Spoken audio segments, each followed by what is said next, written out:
What? Where? Delhi, India. Really? Yeah. Was books, and then last 1 year I will kind of practice your instructions.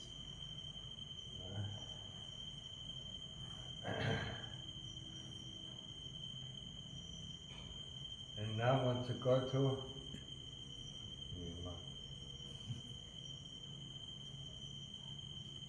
You want to go to Myanmar? Krakow? This year. Huh? This year.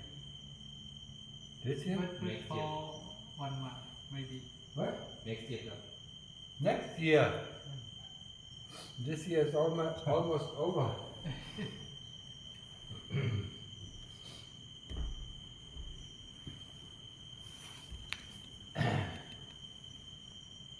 Why?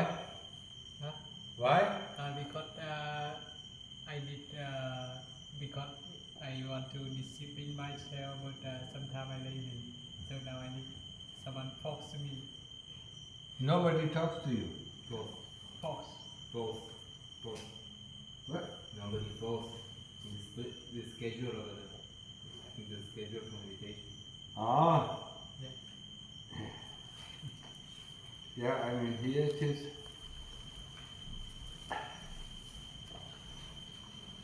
How do you call it? What? University. Yeah, it is. You need a lot of self-discipline. Yeah. Huh? And self-discipline.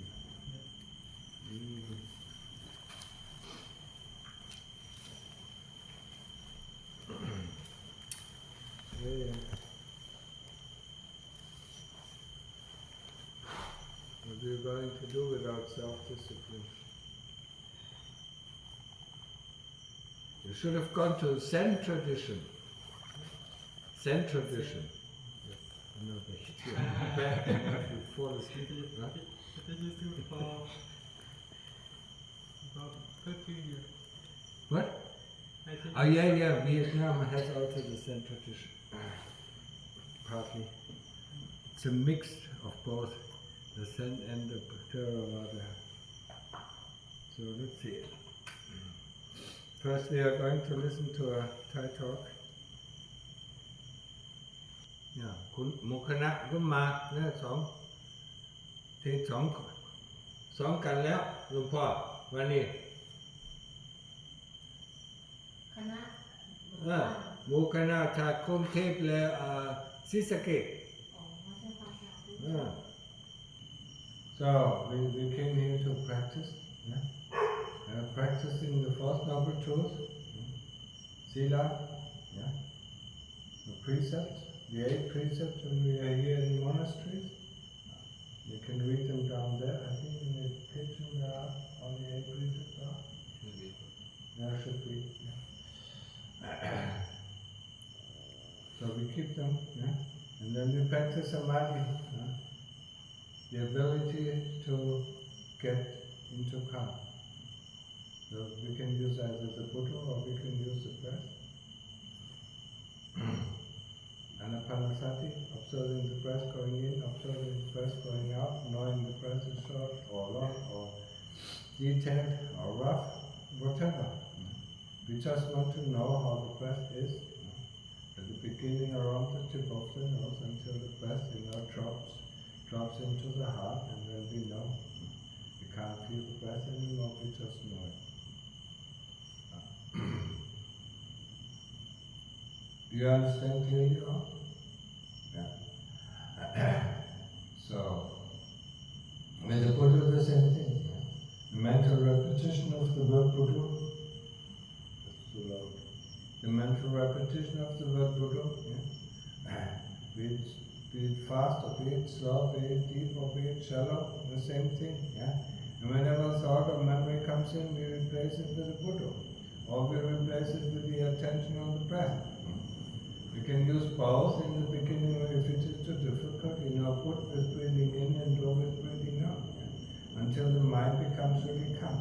It is for us, it is important, to be able to calm the mind down. When the mind is calm, we can see. If the mind is cluttered, like for most of the people, we are not able to see in line with the truth. this knowingness or awareness, is what is called sati. And sati, sati and panya are the only weapons how to defeat the kilesa. Sati is observing, knowing what is going on, while panya asking the questions. For instance, if it is the body, what is the body? If it is pain, what is pain? Where is the pain? Is it anicca, anatta, dukkha? Is it impermanent? Is it self? Who observes the pain cannot be the pain. These three universal characteristics of the universe are very important for us. And it is, for when we look at the path of deliverance, and then we see every arahant, has to go through one of the doors. I mean, it can be the door of dukkha, it can be the door of anicca, it can be the door of anatta. Anatta means no self. That's not me, that's not mine, doesn't belong to me, this is not myself. I mean, whatever I can perceive, it cannot be myself. I can perceive this body, I can perceive feelings, I can perceive, thoughts, I can perceive, when my subject is very good, consciousness, I can perceive all these five khandhas. So who, I mean, the one who perceives things, cannot be the one, cannot be the perceived thing. Subject and object. And samadhi is the same thing. I mean, we know about the breath, or we know about the Buddha. So the knowingness, cannot be the same thing as the breath or the Buddha. The pain cannot be us. The moment we say, I'm in pain, it's over. Forget it. Oh, this is me, this is mine, this is my feeling, this is my thought, this is my idea, it's over, we cannot investigate. That's why we have to separate it out. The Lord Buddha gave us all the tools. He told us, what we have to look out for, how we have to practice, how we have to practice samadhi, with anapanasati, knowing the breath going in, knowing the breath going out. Nupuman, extended it to the mental repetition of the word Buddha. Or Buddha is breathing in, breathing out. And once we get into samadhi, the thoughts and memories stop. And how do we feel? We feel very comfortable. We feel, contented. It's the first time in our life that we feel contented. We don't want anything. It is very important for us to realize the moment we enter samadhi, we don't want anything. The things are just like they are.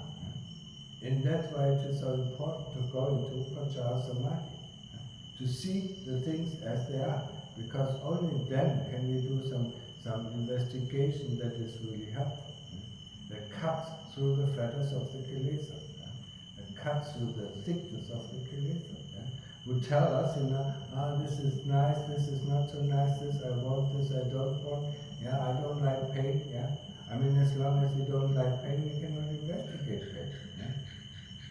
The same is, I like this feeling, we cannot investigate this feeling.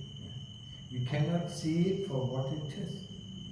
And that is the whole idea of our practice, to see the things for what they are. No matter if it is the body, or if it is feeling, or if it is thought, or if it is memory. Memory comes and goes, We didn't invite it, in most of the cases. It just popped up. Oh, I haven't thought about it for a long time. And then we are drawn out of our samadhi practice. Oh, this is a nice thought, or this is a bad thought. Where does this bad thought come from? These are all the wrong questions. We see a thought and we instantly return back to the Buddha or back to the breath. We don't want to know where they are coming from. Because it's useless, because they come. It's just like, you ask where are the clouds are coming from. Or this is a dark cloud, this is a white cloud, this is a gray cloud. Why is the cloud gray? Why is it white? Why is it dark? I mean, we see it, it comes and it goes, it comes and it goes. Feelings comes and goes, yeah? Not me and not mine, yeah? So we have to investigate this. Yeah? The first thing is we have to investigate the body. Yeah? But before we can investigate the body, we have to make the mind calm, completely calm. That's why I say normally, we have to rest in Upachara Samadhi where there are no thoughts and no memory for at least 10 or 15 minutes. And then, when we come out of Samadhi, when we go into Samadhi, we know we are locked into a room, where we are completely contented, where we don't want to think, where we don't want to memorize, where we don't need anything, When we come out, when we come out of Samadhi, we realize, and that shows us that we have been into Samadhi, we realize, we are energized. If we are tired, when we think we are in Samadhi and we are tired when we come out, we haven't been in Samadhi. We might have sniffed into Samadhi, it's so nice, But most of the time, it's just thinking, We open the door of the room of Samadhi, it's cool and it's nice, and then close the door in front of us. And then this opening and closing,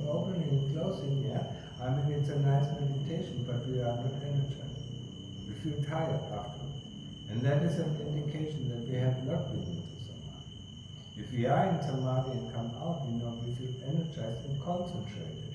And this concentration helps us, to concentrate on the object that we want to investigate, and asking the right question, What is the body, Did the body change? When I was born, do I have the same body as when I was born? A doctor can tell us, no, it's not, everything changes within 7 years, all the organs are how do you call it, redone, most of the time within 7 years, Not all of them, but most of them. So, changes. Our memory changes, what we thought 5 years ago, our thoughts change.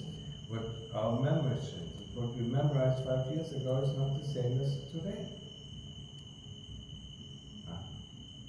Now when we think about it, in a way, is this what we call I, mine, myself? When you're 3 years old, you think completely differently. You want things that are completely different from the things that you want now. So who is that? Who is this fixed personality that you think of? That's me, that's mine, because it changes constantly. It's anicca, It's impermanent. Just like everything in this world is impermanent, Everything in this universe is impermanent, Stars are born and stars die, Planets are born and planets die, Just like we have been on so many different planets, Planet Earth, yes, It's a long planet, it has a long life, but other planets, we have been there, has a shorter life, And we're in a different constellation. So, what? Everything changes. Our thoughts are changing. What we want is changing. That is changing very constantly. Now we want this, then we want that. Now we hope for this, and then we hope for that. Then we don't like this, and then we don't like that. But it changes. So who? Ask yourself. This you can do without a lot of concentration. Ask yourself, who am I? Who am I really? What do I want? What is it? What did I want a year ago? What did I want 10 years ago? Has it changed? How was my life, with 5 years? How was it when I was born? How did I learn to walk? Was it a lot of fun? And when we come to learning to walk and learning to talk, that is exactly the same thing, as we have to do with meditation. Learning to walk is standing up and falling over. And go back in your memories and see, how you crawled up, you know, and you tried to stand and you fell over. And it's the same thing with meditation. We try to concentrate on the Buddha, or we try to concentrate on the breath, and the mind goes out. So, falling over. So we have to bring it back. And that's where we have to put the effort in. We don't have to push, you know. We don't have to push, you know, the Buddha or our concentration on the breath, because that just brings up headache. Yeah? No, we have to use the energy to bring it back. Yeah? Bring back the attention onto the object that we observe. And as long as it is on the object, you know, we don't have to push anything. A lot of people think, yeah. Especially when we come from the West, when we are educated in the West. We have to achieve something. No. Meditation, we don't have to achieve something. We have to know. We have to know what is going on in every millisecond. We have to know how the breath is at every second, every millisecond. Or we have to know how the Buddha is. This is what we have. We don't have to achieve that the breath becomes very calm. It comes by itself through observing. It's a byproduct of our meditation. The happiness or the calmness or whatever, or the joy that comes, is a byproduct of our meditation. It's a byproduct of our effort, you know, to pull the mind back from going out. And you will notice the more the mind goes out, the more less concentrated are, and the more restless you become. And the more restless you think even more, instead of bringing the mind back. And the more we bring the mind back to one point, then the calmer it becomes.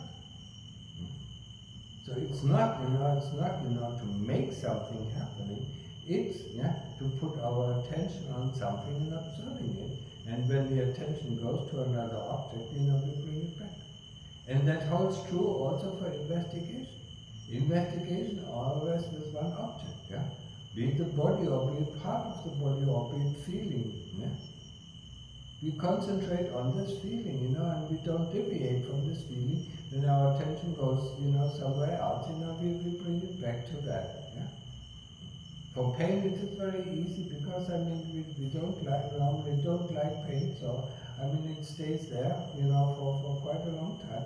So we can look at it. First of all, we have to accept it. How does it feel? That's the first question Panya asks. Wisdom asks. We want to understand. We want to understand what is feeling. What is the feeling of pain? How does it feel like? Where is it located?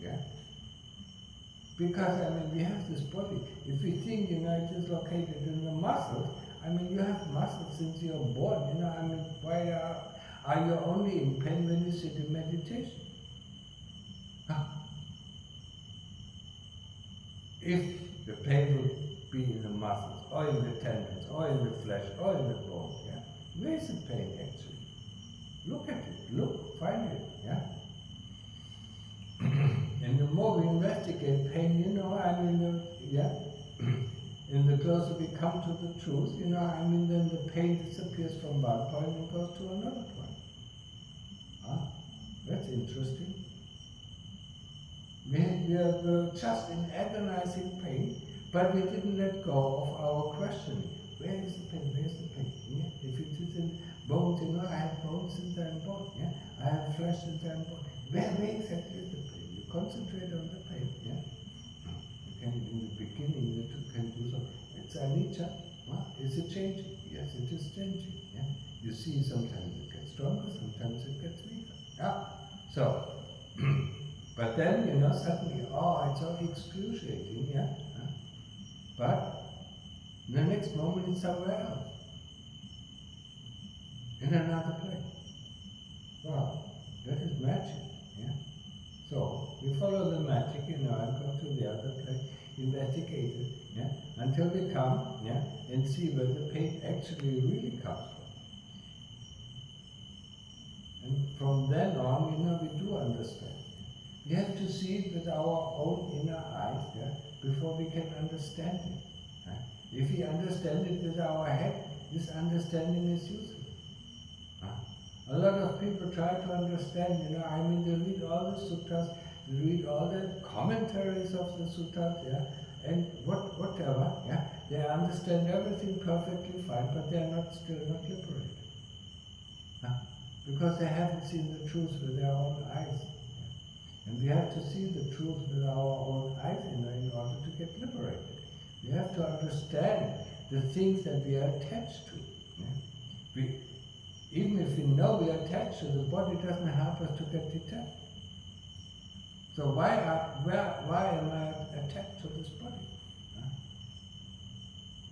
I'm born into this body, I'm in this. And the body will die, and then when the body dies, I'm looking for another body. We all have a car, or a motorcycle. I'm not the car, or I'm not the motorcycle. But we can drive it, just like we can drive the body. And that is one thing that you can realize when you enter samadhi. When you enter samadhi and the mind is completely still, the body doesn't move. Because nobody tells it to move. Because the chitta is contented, it doesn't want anything. And if it doesn't want anything, it doesn't move. It sits very straight. Sometimes you can feel it, if you enter samadhi very quickly, and you sit like this, it suddenly whoops, and you're 100% concentrated. And then you go on, and if you have the ability, it's not that easy, you can go into apana samadhi, into deep state of samadhi where the whole universe disappears. And then when you come back out of this deep samadhi, or apana samadhi, you come back, you don't know, the whole universe has disappeared, and then you come back, and you think, what is this, Who am I? Where am I? And it takes a memory and thought, to create your own identity. And then you see how all these things are just an illusion, just like the Lord Buddha said. You create it, and you constantly create it. Just go a little bit through your life, the things, you've been a doctor and other people, engineer, people, they accuse you of something and you defend your identity, but over the time, you change your identity, You think differently, And you think, oh, how stupid was I 3 years ago? Why did I bother with it? And this identity you create is that what you believe you are. But this identity constantly changes. So what is it that you are? You have to go down, to the root causes. And without samadhi, we are not able to see clearly. With sati, with this awareness of what is going on, For instance, what am I doing? Why am I doing this? And what kind of results do I expect from doing it? How many people do this in their life? How many, when I do something, why do I want to drink? Why do I need this, And what is the result of doing this? They just do it because some little voice in their ears tells them to do it. It's just like, I don't like this. Why don't you do it? We have to fight these things. We have to fight the kilesas who constantly tell us what we like, what we want, and what we don't want. We have to investigate it why our attachment to this body is so great. You learn to drive a car or motorcycle. How long does it take you? 3 months, maybe 6 months. And then you can drive it. You sit in the car, you drive it. How long did it take you to learn, to be able to drive this body? 16, 18 years. It's very complicated, complex, It's a complex biological robot, Every movement, Think about it, when you see your nephews and nieces when they come out of the womb, the first thing is, they move their fingers and they move their arms, it takes them a long time, to get this coordination. Huh? And next life when you're born as a human being, you have to do it over and over again. It's so much fun, huh? Because we forget things, yeah? In the moment we die, we are probably born in another realm, and sooner or later we come back, and then we have to relearn everything. We have to relearn to talk, we have to relearn to walk, we have to relearn to think, to read and to write and all these things, We have to make a profession again, we have to earn money, or earn our livelihood. Maybe we don't have to earn money if you're a farmer, but we have to earn our livelihood. We have to work for this body, work and work and work, and at the end, we put all our effort in, maintaining this body, and at the end, this body dies. Huh? We have never, or we hardly put any effort in maintaining the owner of the body. It's just like you never, you put all the effort in the car, but never teach the driver how to drive carefully. So he takes this, and then he takes that, you have to repair, and then you have to repair that, Because the chitta is the driver of the body. So we have to take care of the chitta. Not only, we have to take care of the body, but, it takes very little. And you will notice it here, if you stay here in the monastery for a while, how much do we have to, We get up in the morning, throw some water in our face, then we go and eat, for 10, 15 minutes.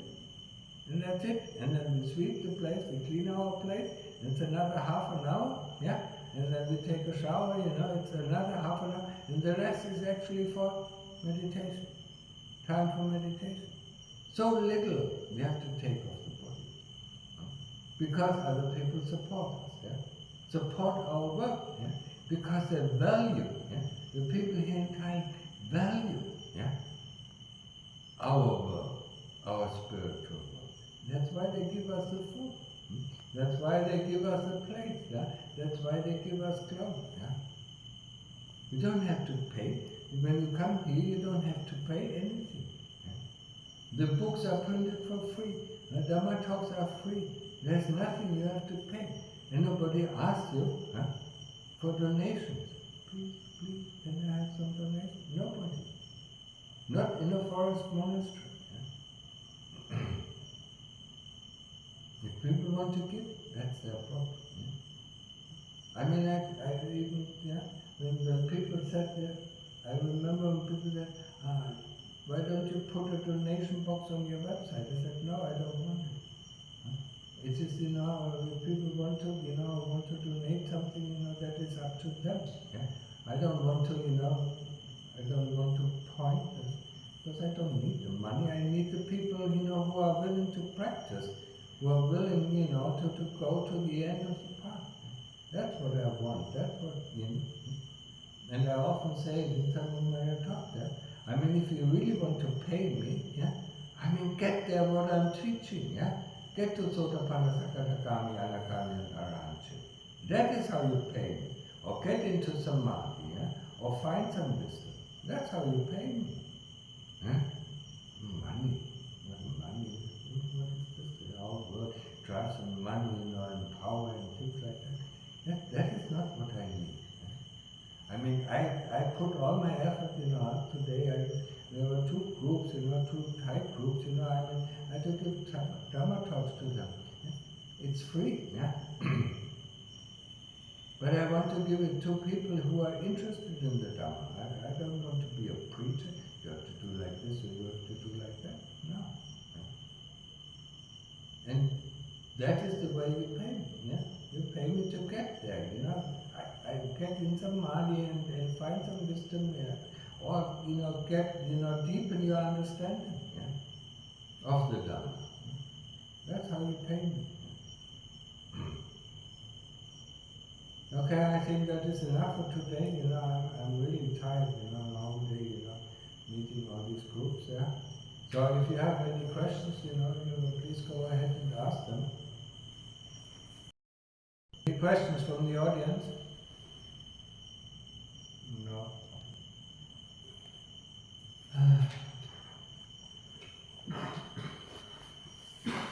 Du kannst auf Deutsch fragen, wenn du Fragen hast. Are there some German questions? No. One of this. Yeah, do it first.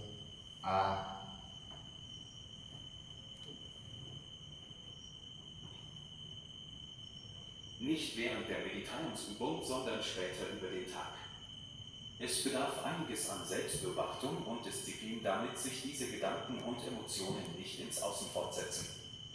Ich vermute, dass die Ashura-Praxis den Geist tiefer ins Unbewusste eintauchen lässt und Kilesas freisetzen, die dort unten liegen. Obwohl es im Gegensatz zur reinen Atembeobachtung oder zum Herzgewahrsam kaum zur kompletten Absorbation, Nullzeit, führt. Mein Ansatz ist die möglichst umfassende Beobachtung der Gedanken und Emotionen im Alltag, um dieses negativen Erscheinungsmuster zeitnah abzufangen bzw. dessen gewahr zu sein. Wie lange wird dieses Phänomen des Negativen bestehen? Ist die Vermutung der tiefliegenden Kilesas richtig? Was kann ich tun, um dies möglichst schnell zu überwinden? Oder mache ich irgendetwas komplett falsch? Serha hätte bitte eine Frage. Serha? Beginning.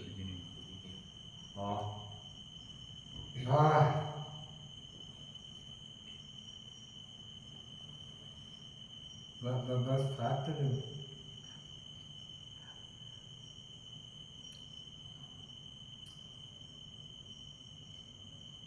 Die Annahme, dass je mehr wir praktizieren und je tiefer wir schauen in unserer Praxis, natürlich sehen wir da Kilesas, die wir normalerweise nicht sehen. Der Abendbruder hat uns als Mönche, wie viel? 10 Dudankas? Or is it 13 Dudankas. 13 asketische Übungen ans Herz gelegt, die wir machen können, um gewisse Kilesas herauszulocken. Und in dem Moment, wo wir sie herauslocken, sehen wir sie und können sie abschneiden. Das ist der ganze Ding. Und bei der Samadhi, normalerweise bei der Samadhi-Praxis, kommt ja nicht sehr viel hoch. Bei der Investigation, bei der Untersuchung, bei der Körperuntersuchung, da kommt sehr viel hoch. Da kommt sehr viel Werbe hoch. Was wir machen, was wir in der Meditation machen, die Gedanken, natürlich sollten wir in der Retrospektive, wenn wir abends unsere, ich bin nicht mehr gut in Deutsch, I can't really think in German anymore.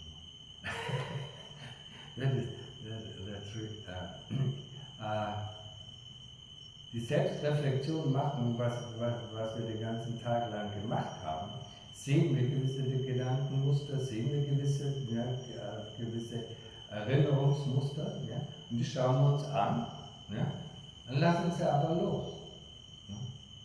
Das interessiert uns nicht, wir wollen nicht intellektuell den Dingen auf den Grund gehen, sondern wir wollen sehen, was dahinter steht. Und diese Reflexion, die wir tagtäglich machen, hilft uns zu verstehen, was kam denn eigentlich, bevor diese Gedanken hochkommen. Das ist das Wichtige. Nicht die Gedanken zu sehen, das ist auch wichtig, aber zu wissen, was vorher kam. Und deswegen die Selbstreflexion. Und je tiefer wir da gehen, umso mehr natürlich erkennen wir die Muster, wie die Kilesas uns in der Hand haben oder uns leiten. Und er macht im Grunde genommen nichts falsch, außer ich würde nicht so viel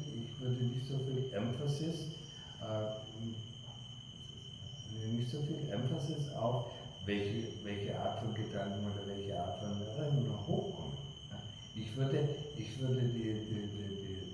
Betonung darauf legen, was mache ich welches Resultat hat das und warum mache ich das? Ja? Also wenn ich morgens aufstehe, mit welchen Gedanken, welchen Gefühlen bin ich aufgestanden, was habe ich dann gemacht, welche Gefühle, Gedanken, Erinnerungen kamen hoch, was habe ich dann gemacht, welche Gefühle, Gedanken, Erinnerungen kamen hoch. Und wenn wir das wie in einem Film praktisch sehen, dann verstehen wir, welche Muster die Kilesas und mit welchen Mustern die Kilesas uns leiden.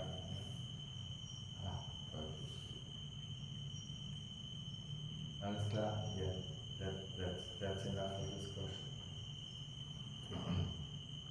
I can't, yeah, it's difficult, yeah. My own language, much easier to explain it in English. You can translate. What? You can translate it back. Yeah, you can translate it back. So, Yeah. Ajahn mentions the following minimum requirements as a stream enterer with reference to the body. A. The break with the identification with the body, and B. The need to understand the separation of the chitta from the body. Can the Ajahn clarify his views on the extent of attachment to the body for a Sotapanna, Sakadagami, Anagami, as some Thai forest tradition Ajahns recommend total detachment from the body as a requirement for extreme enterer? That's not true. I mean, he should read the 10th chapter of Life of Inner Quality where Lunga Mahaprabhu, very clearly, states what is necessary for a stream enterer. Yeah? And I just reference this, yeah? It is, see, the body is not self. But that doesn't mean, you don't like your car anymore if you see the car is not you. Huh?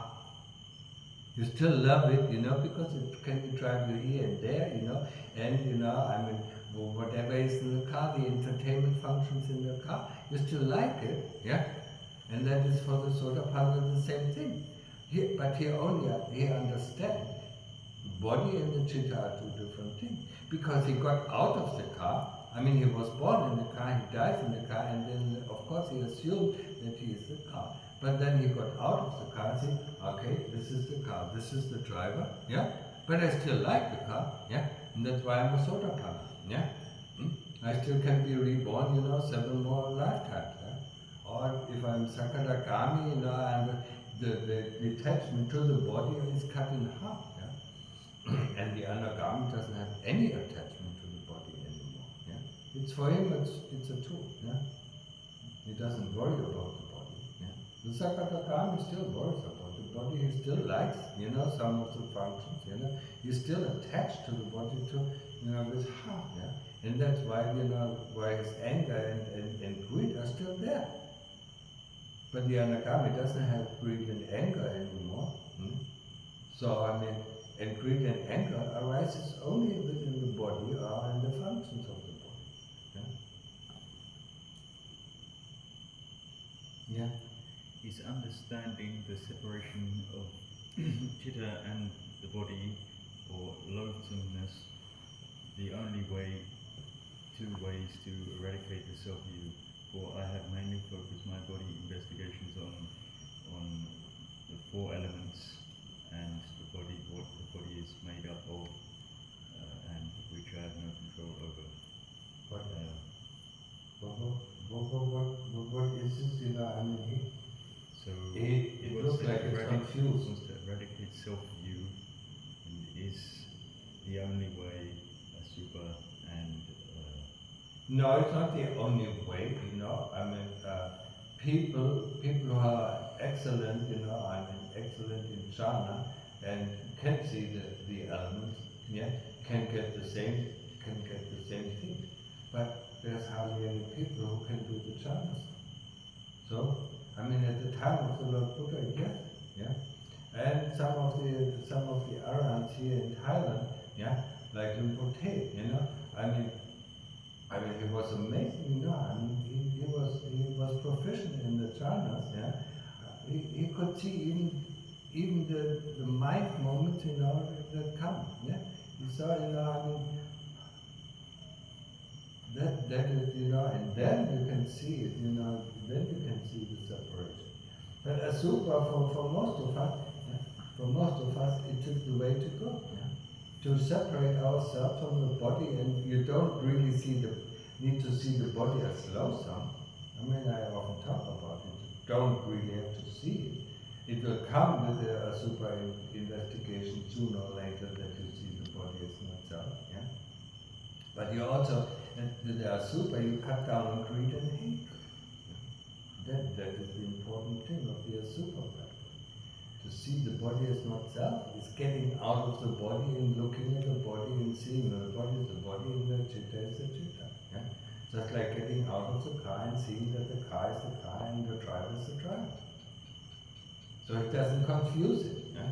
The attachment to the body is still there. Yeah? The attachment to the car is still there. Yeah? Until somebody investigates the car, over and over, opens them up, sees all the dirt, and says, well, why? Yeah? I mean, without the car, I'm very comfortable. I don't need a car. Yeah? This attachment to the car brings all these worries, all this, all this effort, that I have to maintain the car. Yeah? Why? And what does it bring me? And that is the investigation, the asupa investigation into the body. Yeah?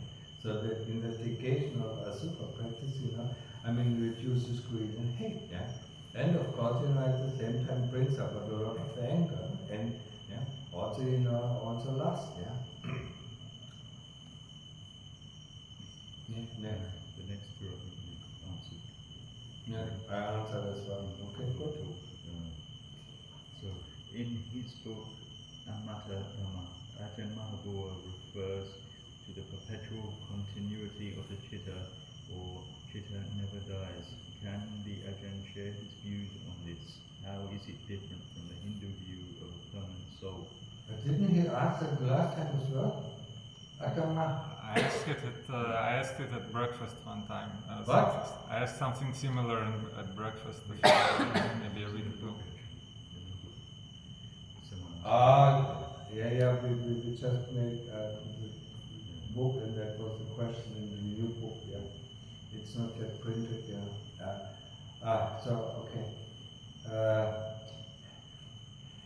Look, the Mahabua calls the chitta the everlasting tourist. Yeah, because it just goes from one realm to the next realm to the next realm to the next realm. But nobody sees, that Lungta Mahabua differentiates and says there are two kinds of chitta. There's the defiled chitta, that is the everlasting tourist that goes from one realm to the next, and without stopping until he finds a way out, and that is the purified chitta, and the purified chitta, is that, that goes into eternity, is the chitta of the Arahant. Yeah. So, what we do on the path, on the fourth noble truth, is to purify the chitta. Remove all the kilesas. Once the kilesas are removed, there's nothing that holds us in this universe. Yeah? So, but the chitta doesn't go anywhere. Yeah? So, these things, need to be made clear. Yeah? I'm not sure if the translation of what Lungta said in Amata Dhamma was completely correct. Yeah?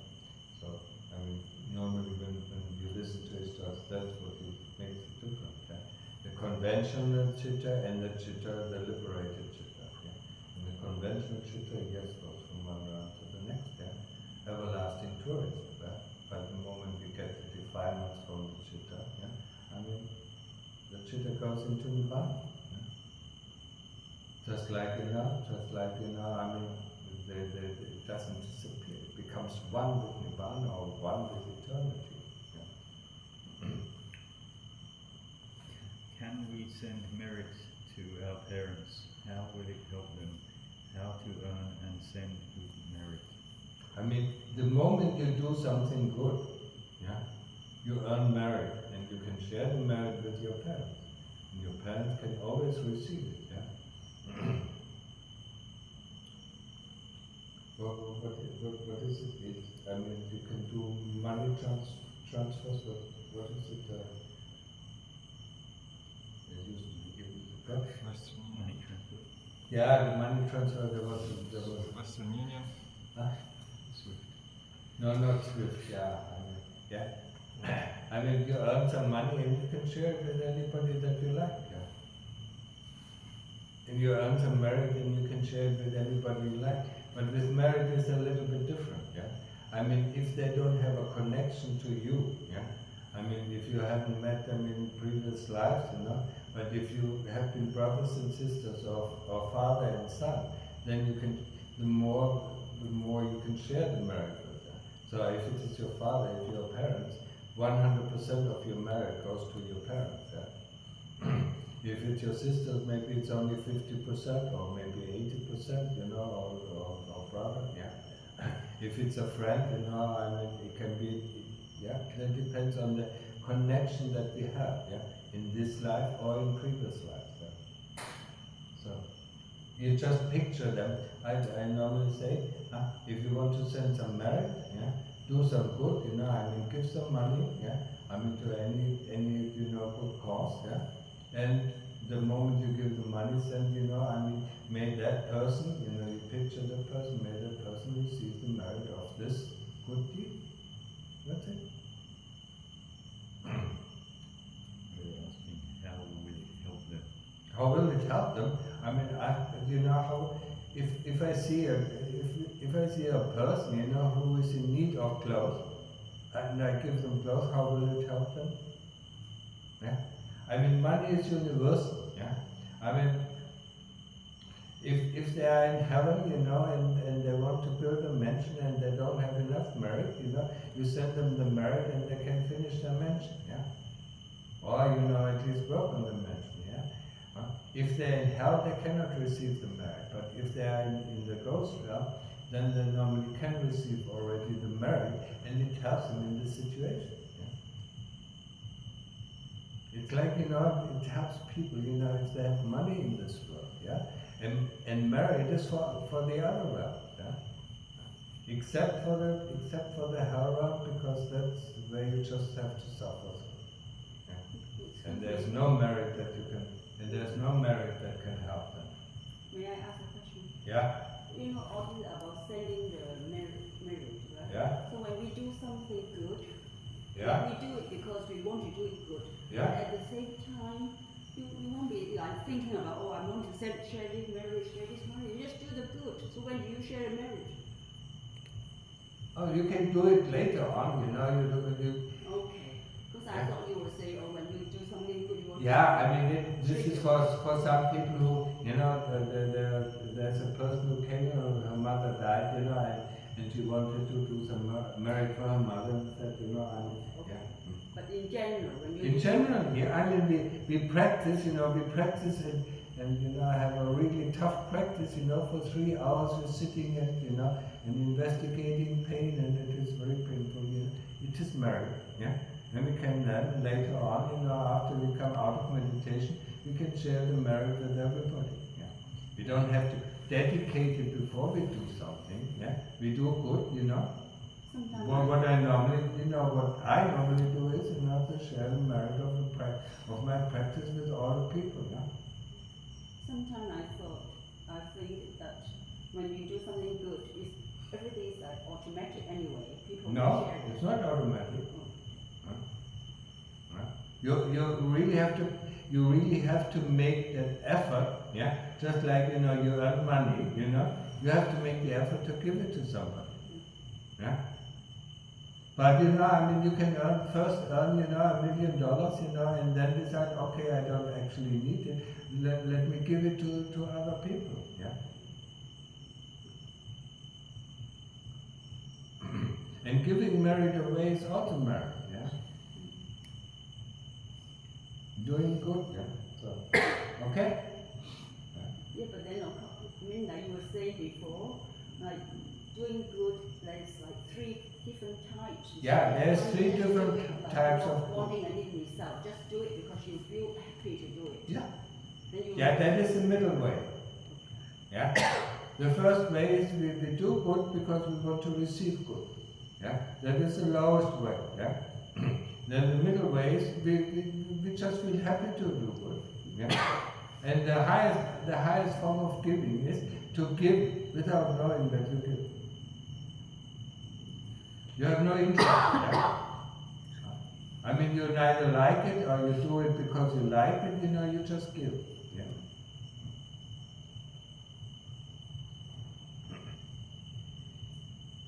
So, It's two more.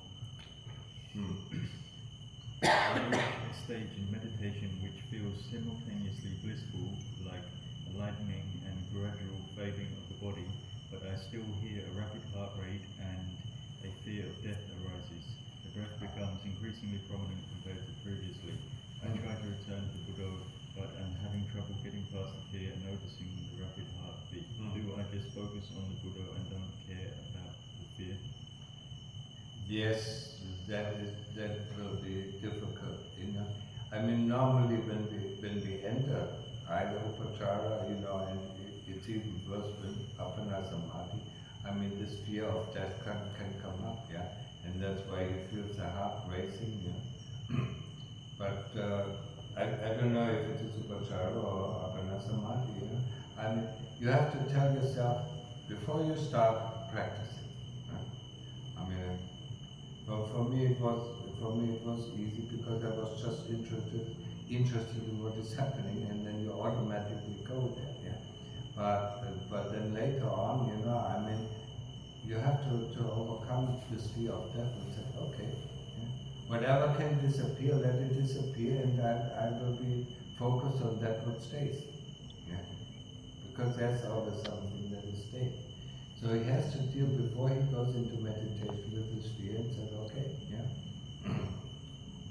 and just stay on and be interested, I mean, even what most people do, I mean, when it gets light, I mean, when we are close to entering upachara samadhi, then the meditation becomes really light because there are not so much distracting thoughts or memories coming up. So that instead of staying with the Buddha, then they stay more with their feelings, and then it disappears slowly, and they want to come back, and then it is a falling back. Yeah. But what he says about, yes, the breath becomes very dominant, he doesn't feel it anymore. Yeah. So it might be, it might be the closer to apana samadhi. Yeah. Just know, I mean, just know the breath. Yeah. And be interested in what is happening at each moment. Yeah.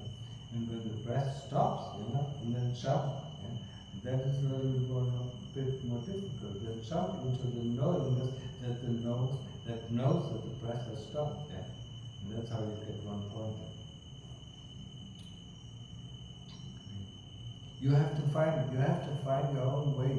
It is like you're 20 meters above a sea, or lake, and you're afraid to jump, just jump and see what is happening. Yeah? What? Last. Thank you for teaching us metta meditation. Your rendition is the best one that I have ever come across. I was wondering if it works the same for wisdom. Can we recite Panya Panya Panya? Oh, that would be nice! I mean, why do I have to do all this hard work, I mean, to develop wisdom, to investigate this, investigate that, but just sit there, wisdom, let it come to me. In German, there's a saying, you don't eat wisdom with a spoon, yeah? Die Weisheit wird nicht mit dem Löffel gefressen. Ja. Would be nice, but that is not. But metta is okay. Yeah. I mean, when I was in the West, and all these teachers, everybody teaches metta. And I said, there's something wrong with this kind of metta. That is just imagination. It's a warm ball that grows over. I mean, metta. Yeah. I mean, if you can go into upachara samadhi, I mean, there's all the metta there. So you don't have to create any You just invite the beings, to take part in the matter of your heart. And they will come by themselves, especially the devas. I was staying in that cave, and I was doing, I was sharing the matter with the devas in the cave, and then I said, okay, now I have to go. Now I have to go do some walking meditation, and the devas complain, oh, that was too little. You have to do more. I said, I have to do some work to do. So they come, and then they show you the work. They show you, if you don't know where actually the matter is located, they show you the path to your heart, where the matter is. So you don't have to create anything. That's what I said, we are from the West, we need to create things. No, we need to observe and understand. As I said, wisdom arises through observing. And the closer we observe, the better we understand. And the less distracted we are with our observing, the deeper we understand.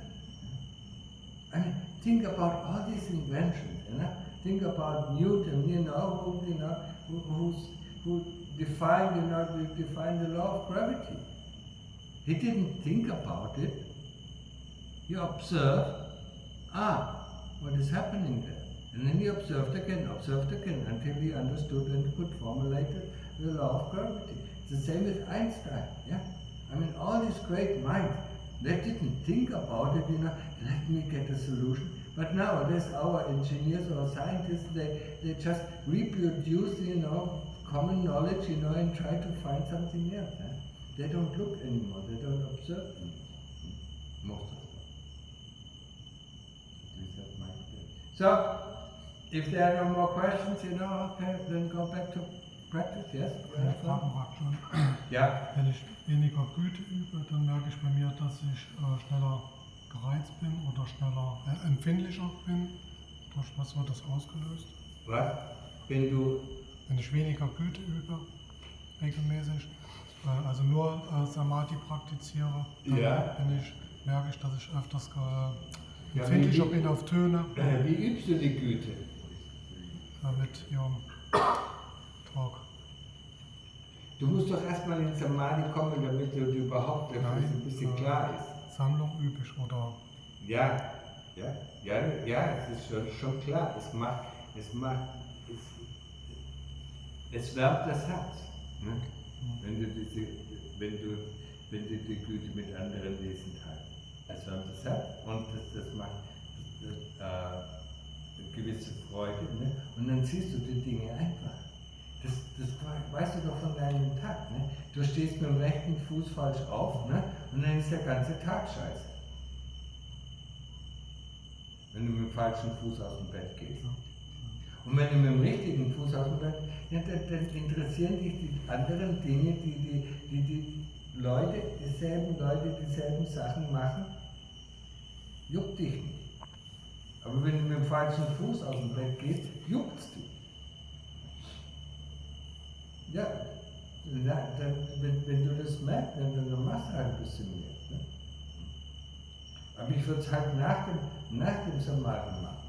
Zuerst mal das Herz ruhig stellen und dann für 5 Minuten das Metta in deinem Herzen mit den anderen teilen. Ja? Kannst du das jedes Mal machen. Und vor allem mit deiner Frau. Und die soll dasselbe machen. Ja. Und dann auch sagen mit deinen Kollegen. Ja. Nein, das Metta, das interessiert nicht, ob das ein Verbrecher ist oder ob das ein Heiliger ist. Wenn es das wirkliche Metta ist. Wenn es die wirkliche liebende Güte ist. Du sagst, mögest du teilhaben. Und er hat Auswirkungen. Auch auf die andere Person. Okay? No? Okay? Any more questions? No? No more questions? Then let's go back. and I'm really tired.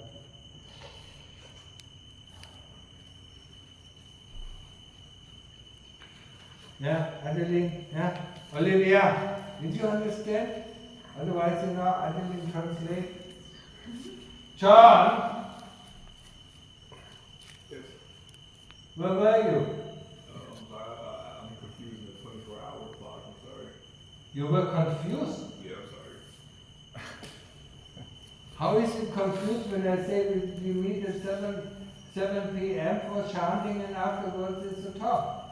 I'm sorry. I came like an hour later after the chanting. I'm sorry. The hour, the 24-hour and the 12-hour clock, he said he changed it by accident on the alarm clock. 7. Then change it to 24-hour clock, yeah? I mean, I don't give a talk very often, yeah? I mean, maybe 2 or 3 times, a month, yeah? So it's very valuable, also if you have questions, yeah? So make sure that the next talk you stay.